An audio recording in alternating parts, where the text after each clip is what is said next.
சாதுக்களுடைய ஒரு கிருபையினாலும் சத்சங்கத்தினுடைய அனுகிரகத்தினாலேயும், சத்சங்கம்னே நம்மளுக்கு அனுகிரகம் பண்ணுறது, திருப்பி திருப்பி சத்சங்கம் பண்ணுறதுக்கு அந்த பிரவிற்த்தி குரு அனுகிரகத்தினாலேயும் கிடைக்கிறதுனால இப்போ இந்த புண்ணிய மாதமாக சொல்லக்கூடிய புருஷோத்தம மாதத்தில் நம்ம ஞானேஸ்வரி அனுபவிக்கிறோம்.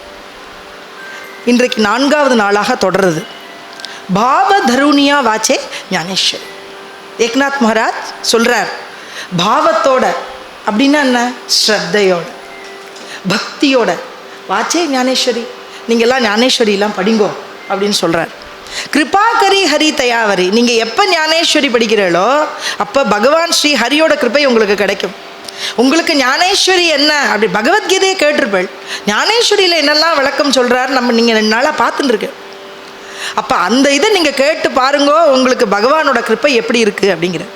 ஸ்வமுக்கே ஆப்பனு சாங்கேத்தோ ஸ்ரீ விஷ்ணு, சாக்ஷாத் விஷ்ணுவுடைய அவதாரமாக இருக்கக்கூடிய பூர்ண அவதாரமாக இருக்கக்கூடிய ஸ்ரீ கிருஷ்ண பரமாத்மாவே தன்னுடைய வாக்குனால அமிர்த வர்ஷினின்னு சொல்லக்கூடிய அந்த அமிர்தத்தை கொடுக்குறார். தன்னுடைய வாக்குனால அந்த அமிர்தமாக இருக்கக்கூடிய இந்த கீதாவை கொடுத்தார். யாருக்குன்னா அர்ஜுனன் கேட்குறான், நான் என்ன பண்ணுறது, எனக்கு உண்மையான விஷயத்தை எனக்கு சொல்லணும், எது உச்சிதமோ அதை நீங்கள் சொல்லணும். உச்சித தேக்கரா பாவ ஜானுனிக்கரா, பகவான்கிட்ட போய் நம்ம என்ன கேட்கணும் அப்படின்னா, உச்சித தேக்கரா, எனக்கு என்ன தேவையோ, எனக்கு என்னத்தை கொடுத்தா நான் நல்லா ஸ்ரேயஸாக வருவேனோ அதை கொடுக்கணும் கிருஷ்ணா அப்படின்னு நம்ம கேட்கணும். பகவான்கிட்ட போய் எனக்கு அது வேணும் இது வேணும்லாம் கேட்கக்கூடாது. இதுக்கும் மேலே நிறைய உனக்கு கொடுக்குறதா இருந்தேனே, நீ சின்னதாக கேட்டுவிட்டேன்னு. பகவான்கிட்ட போய் என்ன கேட்கணும், என்ன எனக்கு சத்சங்கத்தை கொடு, எனக்கு ஞான வைராக்கிய விவேக புத்தியை கொடு, நல்ல புத்தியை கொடு, பகவத் சாநித்தியத்தில் இருக்கக்கூடியதான பகவானை நோக்கி போகக்கூடியதான புத்தியை நீ எனக்கு கொடுத்தாதான் நான் செய்ய முடியும் இல்லையா. அந்த புத்தியை எனக்கு கொடு, அந்த ஸ்ரத்தா பக்தி எனக்கு கொடுன்னு பகவான்கிட்ட கேட்கணும்.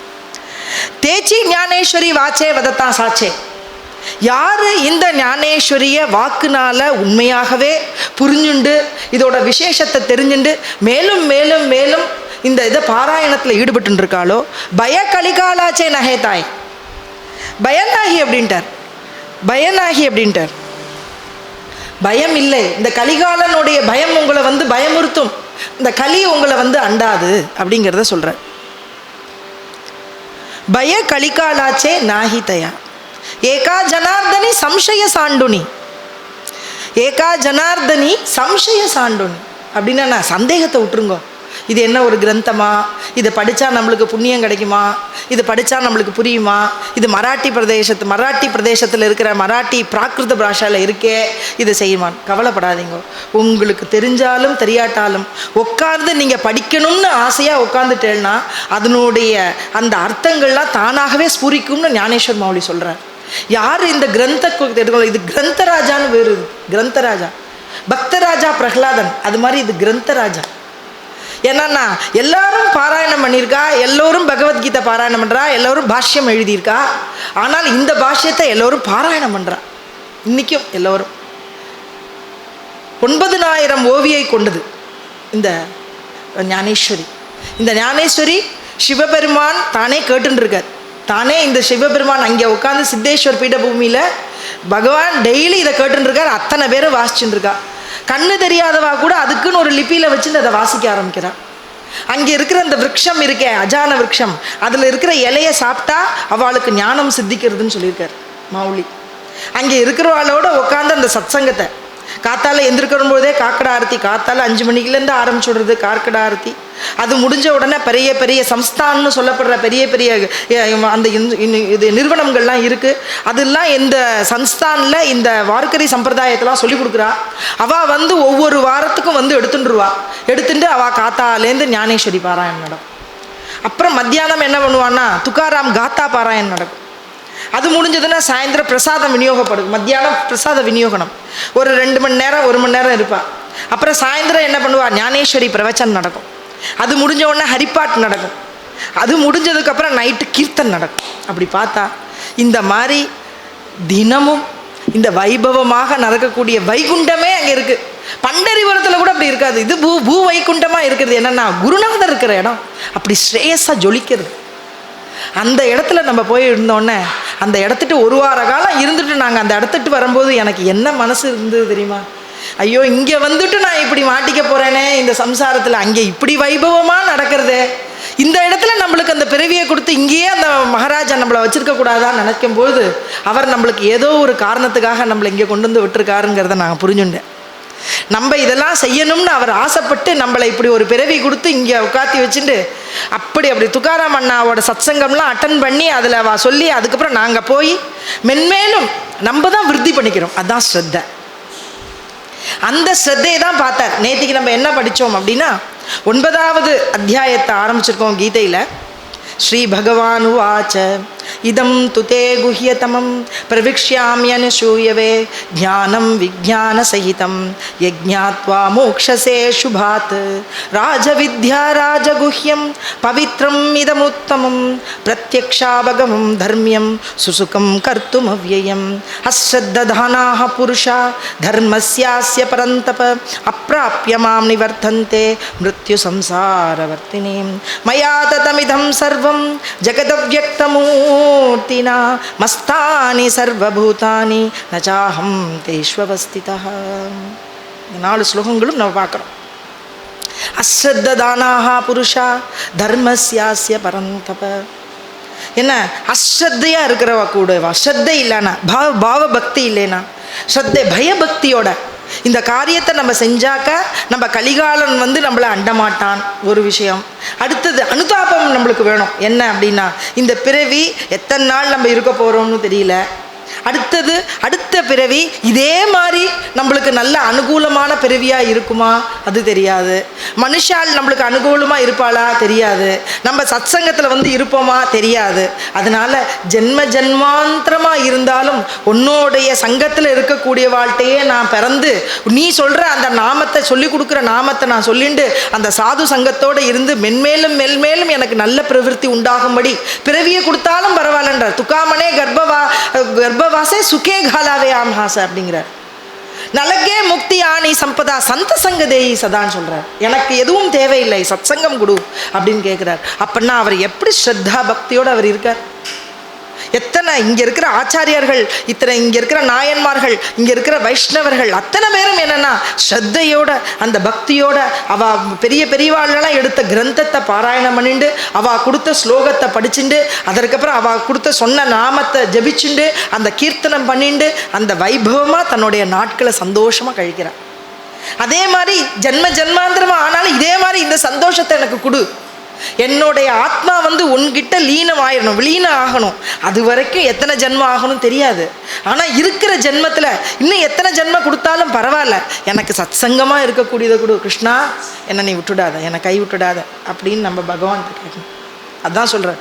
அப்போ ஸ்ரத்தா பக்தி தான் வேணும் அப்படிங்கிறத சொல்கிறார்.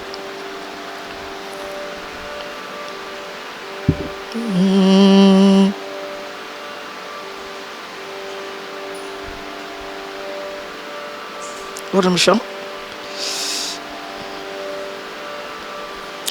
சாஸ்திரஸ்ய குருவாக்கியஸ்ய சத்ய புத்தேவதாரணம் சா ஸ்ரத்தா கதிதா சத்பிர்யா வஸ்து உபலபியதே. விவேக சூடாமணியில் சொல்லப்படுறது. ஸ்ரத்தைன்னா என்ன? நம்ம அஸ்ரத்ததானாம் ஸ்ரத்தை இல்லாத வாழ்க்கை என்னெல்லாம் கிடைக்கிறது, அவள் இந்த ஜன்மம் மரண சூழல்களில் மாட்டின்றான்னு சொல்கிறோம், நேற்றுக்கு சொன்னோம். ஆனாலும் அது இன்னும் நன்னா சொல்லணும். ஸ்ரத்தைனா என்ன அப்படி சொல்கிறார்.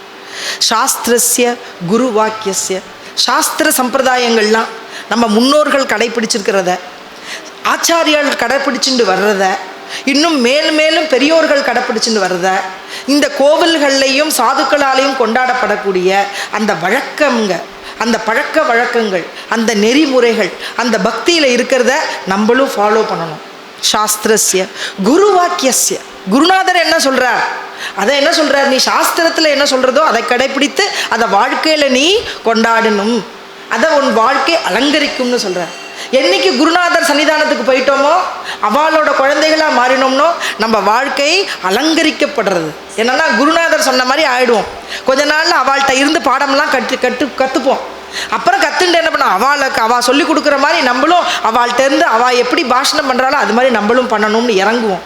அதற்கப்புறம் அடுத்தடுத்து அந்த பிரவிற்த்தி எத்தனையோ க்ஷேத்திரங்கள், எத்தனையோ கோவில்கள், எத்தனை இடத்துல போய் அங்கே போய் நல்ல பிரவச்சனமோ பாஷணமோ பண்ணி இல்லை பாடியோ இது நம்மளால முடிஞ்சதை சென்று அந்த க்ஷேத்திரத்தில் இருக்கிற பகவான்கிட்ட இந்த அனுகிரகத்தையும் வாங்கிட்டு சாதுக்களையும் பார்த்து மென்மேலும் மென்மேலும் மேல்மேலும் பிரவிற்த்தி, நல்ல பக்தி பிரவிற்த்திலே நம்மளுக்கு கிடைக்கக்கூடிய பாக்கியம் எங்கன்னா குரு வாக்கியசிய, குருநாதர்கிட்ட போய் சரணடைந்தால் ஒழிய நம்மளுக்கு இது கிடைக்காது.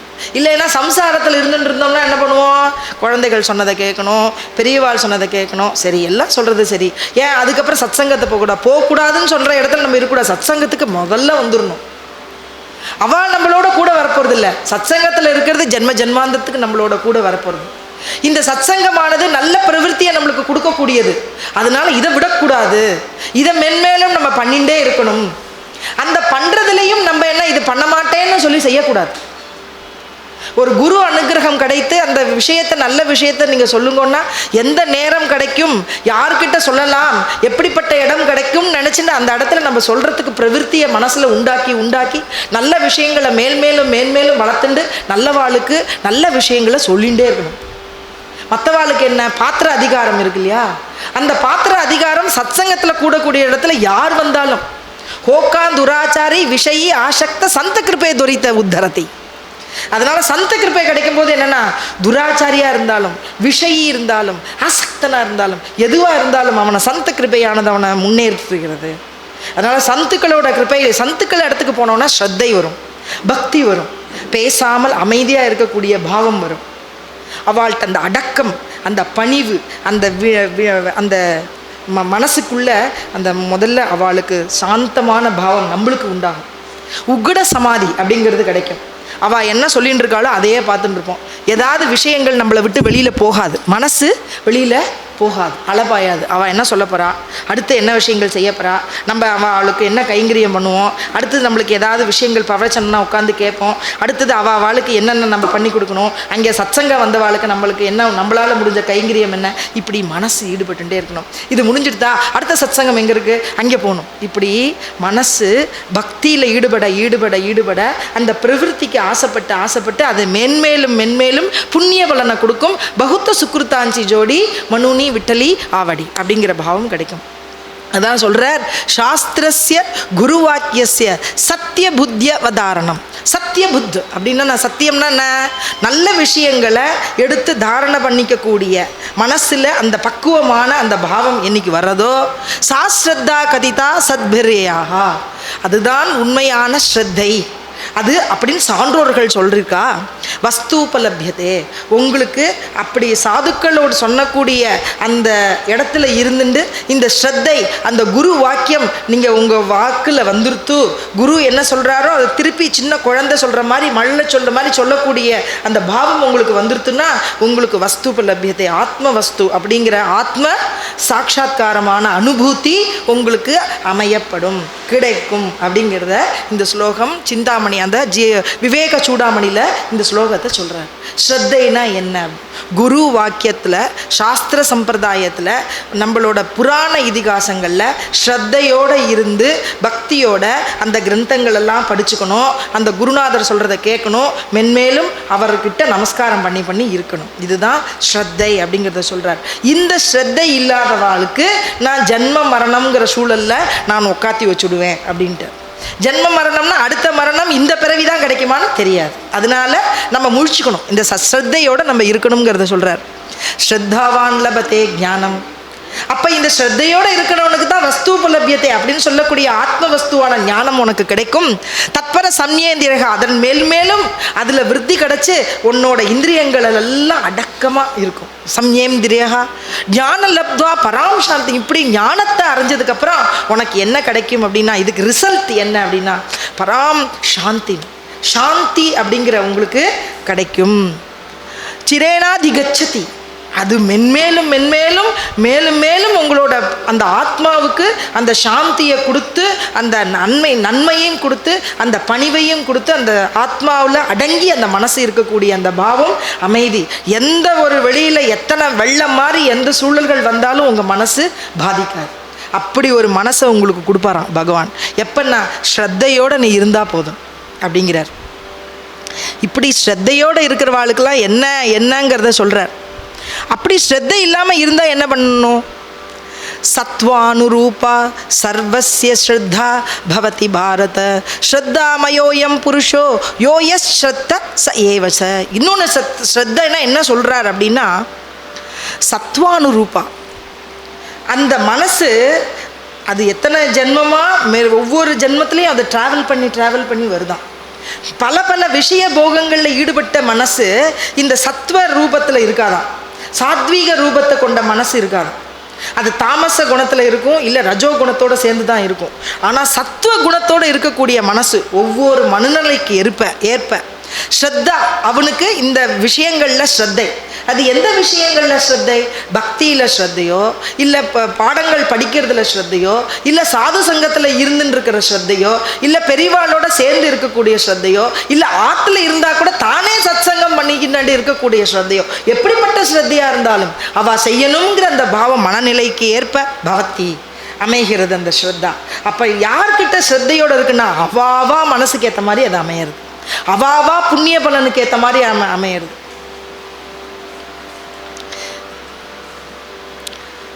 ஸ்ரத்தாமயோயம் புருஷோ, இந்த ஸ்ரத்தையினாலேயே ஆக்கப்பட்ட மனுஷாலாக இருப்பாளாம். இப்போ நம்ம ஆச்சாரியால் எப்படி இருக்கா பாருங்க, அவருக்கு கீழே இப்போ வந்தவர் எவ்வளோ ஸ்ரத்தையாக இருக்கார், அவருக்கு குருநாதர் மேலே எவ்வளோ ஒரு பிரியம் பாசம் பக்தி அப்படி இருக்குது.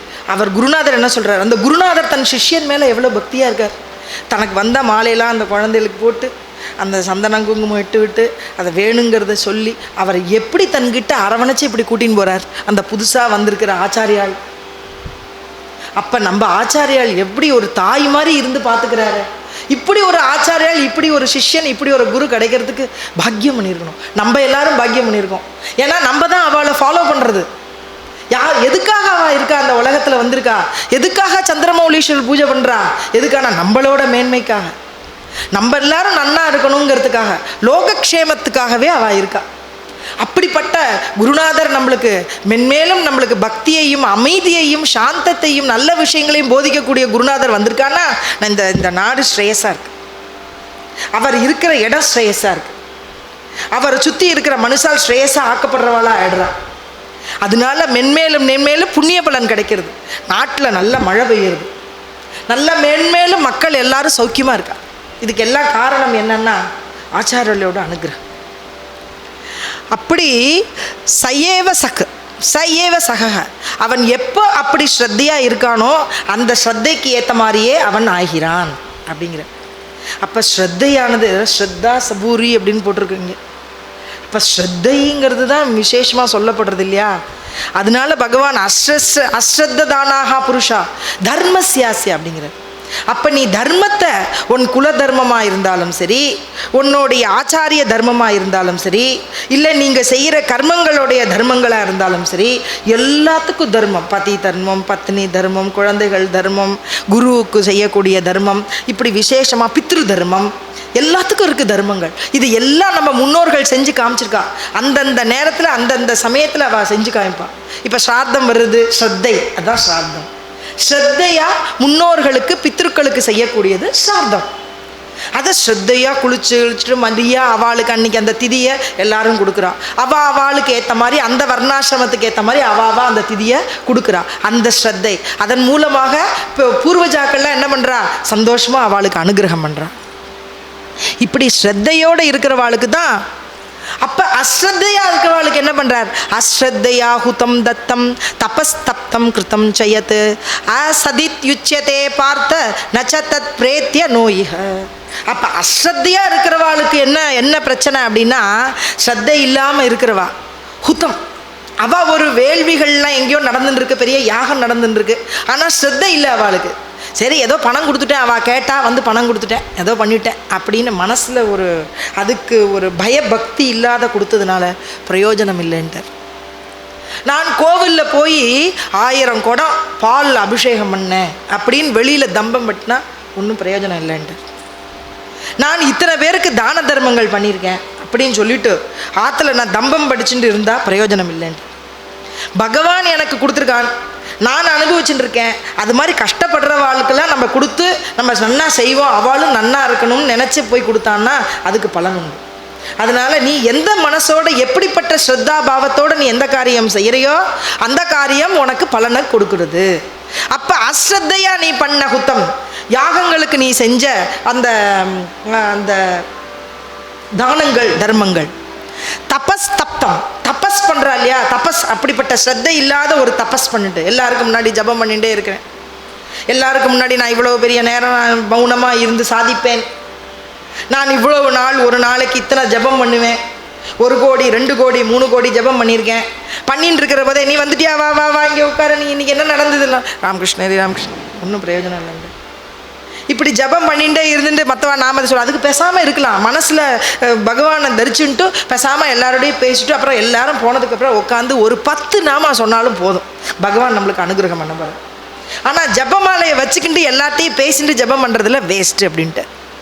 அடுத்து சொல்ற கிருத்தம் செய்யத்து, நீ எந்த செயல்கள் நீ செஞ்சாலும் பரவாயில்ல, ஒரு சமைச்சதுக்கப்புறம் அந்த சமைச்சதை பகவானுக்கு ஸ்ரத்தா பக்தியோட, நம்ம இன்னைக்கு இந்த கைகால் நன்னா இருக்கிறதோட நம்ம கையினால பகவானுக்கு சமைச்சு இன்னைக்கு அர்ப்பணம் பண்ணுறோம், இந்த கைகால் நாளைக்கு எப்படி இருக்குமோ தெரியாது, இன்னைக்கு நம்ம இருக்கிறதோட இதை நம்ம பண்ணுறோம். என்ன பண்ணினாலும் தோசை பண்ணால் சுவாமிக்கு நைவேத்தியம், அங்கேருந்து பால் இருந்தால் சுவாமிக்கு நைவேத்தியம் பண்ணணும், அடுத்தது நம்ம என்னெல்லாம் ஆகாரம் பண்ணியிருக்கோமோ எல்லாரும் கண்டருள்ள பண்ணிட்டு நம்ம சாப்பிட்டா அது ஸ்ரத்த பக்தி.